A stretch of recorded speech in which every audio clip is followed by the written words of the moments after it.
So hi, welcome and welcome back to my YouTube channel, and for today's tutorial, ituturo sa inyo kung paano nga ba mag-register ng Magic Data 399 sa ating Smart and TNT SIM. But first, kindly subscribe to my channel and don't forget to hit the subscribe button and the bell to notify you for my new updates. And if you want to learn more, just keep on watching and let's start.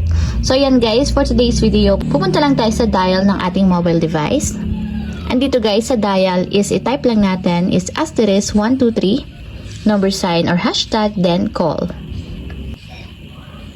And then dito guys, piliin lang natin is yung magic. So nasa number 7 siya, kaya ang ita-type natin is number 7 and then tap send. So dito naman, piliin lang natin yung number 1 which is yung data. So type lang natin yung number 1 and then tap send. So ayan guys, hanapin nyo lang dito yung 399. So kung makikita nyo nasa number 3 siya, meron siyang 24 GB. So type lang natin yung number 3 and then tap send. So ayan guys, makakakuha tayo ng 24 GB Magic Data. No expiration siya for 399 pesos. So nasa sa inyo yun guys kung kailan nyo uubusin yung inyong 24 GB na all sites data. So para ma-subscribe, type lang natin number 1 and then tap send.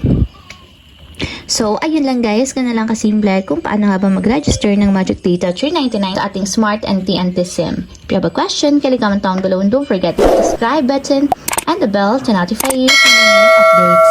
And thank you for watching!